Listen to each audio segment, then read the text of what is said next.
तो अब हम बनाएंगे लेखा शास्त्र कक्षा 12वीं का असाइनमेंट 1 का प्रश्न क्रमांक 2।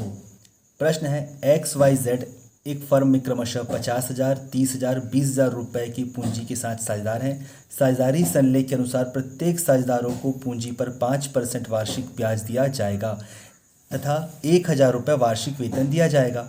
ब्याज तथा वेतन देने के पूर्व फर्म का लाभ 25,000 रुपये था। लाभ हानि नियोजन खाता बनाइए।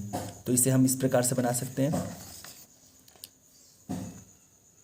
लाभ हानि नियोजन खाता, डेबिट क्रेडिट, विवरण राशि, ये हमारा फॉर्मेट हुआ। सबसे पहले हम लिखेंगे शेष लाभ। शेष लाया गया 25,000 रुपये, जिसमें से हम साझेदारों को उनके पूंजी पर ब्याज और वेतन देंगे। तो सबसे पहले पूंजी पर ब्याज XYZ तीनों साझेदारों की पूंजी थी क्रमशः 50,000, 30,000 और 20,000 रुपये, जिस पर उनको 5% ब्याज देना है। तो 50,000 का 5% 2,500, 30,000 का 5% 1,500 और 20,000 का 5% 1,000 रुपये। कुल आपका पूंजी पर ब्याज हुआ 5,000 रुपये, जिसके पश्चात साझेदारों के वेतन देना है प्रत्येक साझेदारों को 1,000 रुपये। तो XYZ तीनों को 1,000, 1,000, 1,000, कुल आपका हुआ 3,000 रुपये साझेदारों को वेतन जाएगा। बस आपका क्वेश्चन खत्म हो गया। आपको अब शेष लाभ में से पूंजी पर ब्याज और साझेदारों का वेतन दोनों को जोड़ के घटा देना है। तो कुल में आपका 25,000 था।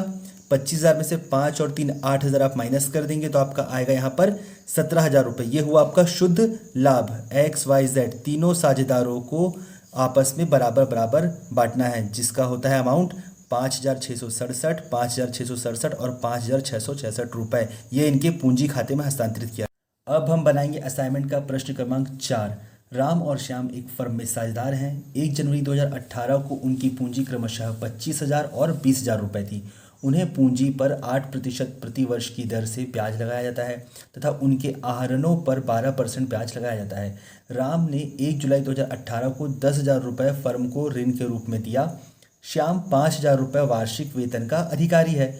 उनके आहरणों पर ब्याज क्रमशः 600 व 500 रुपये लगाया गया। 31 दिसंबर 2018 को समाप्त होने वाले वर्ष का लाभ उपयुक्त समायोजन करने के पूर्व 25,000 रुपये था। वर्ष 2018 का लाभ हानि नियोजन खाता बनाइए। तो ये हमारा फॉर्मेट है। लाभ हानि नियोजन खाता, विवरण राशि। सबसे पहले हमें लिखना है गत वर्ष का लाभ। शेष लाया गया 25,000 रुपये, जो कि समायोजन करने के पूर्व है। शेष लाया गया 25,000 रुपये। अब हम लगाएंगे पूंजी पर ब्याज। राम और श्याम की पूंजी है क्रमशः 25,000 और 20,000 रुपये, जिसपे हमें 8% ब्याज देना है। तो राम को 25,000 का 8% होगा 2,000 और श्याम को 20,000 का 8% होगा 1,600। कुल आपका हो गया 3,600 रुपये पूंजी पर ब्याज। राम ने फर्म को बतौर ऋण 1 जुलाई 2018 को 10,000 रुपये ऋण के रूप में किया था, जिस पर हम 6% वार्षिक, क्योंकि यहाँ पर दिया नहीं गया है परसेंट, तो भी बिना बोले आपको साझेदारों के ऋण पर 6% वार्षिक ब्याज देना होता है। इसलिए 10,000 का 6% वार्षिक और 6 महीने का कुल 300 रुपये साझेदारों के ऋण पर ब्याज दिया जाएगा, जो कि राम का था। फिर आपको श्याम को वेतन देना है। प्रश्न में ऐसा लिखा है श्याम को प्रतिवर्ष वार्षिक 5,000 रुपये वेतन दिया जाता है। तो श्याम के वेतन खाते से 5,000 रुपये।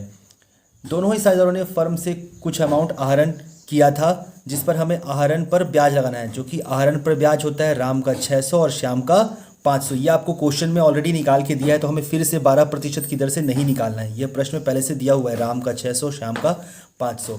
बस आपको क्रेडिट का अमाउंट टोटल करना है। दोनों साइड में से कौन सा अमाउंट अधिक है? क्रेडिट। तो क्रेडिट का 25,000 प्लस 1,100 26,100 रुपये। डेबिट में आपका अमाउंट था सिर्फ पूंजी पर ब्याज 3,600, 300 और 5,000 रुपये। इन तीनों को टोटल करके आप 26,100 से माइनस कर देंगे तो आपका जो शेष बचेगा अमाउंट, जो अंतर की राशि होगी 17,200 रुपये, ये आपका होगा शुद्ध लाभ, जो कि राम और श्याम आपस में बराबर बराबर बांट लेंगे। जो कि राम को मिलेगा 8,600, श्याम को मिलेगा 8,600। यह इनके पूंजी खाते में हस्तांतरित किया जाएगा।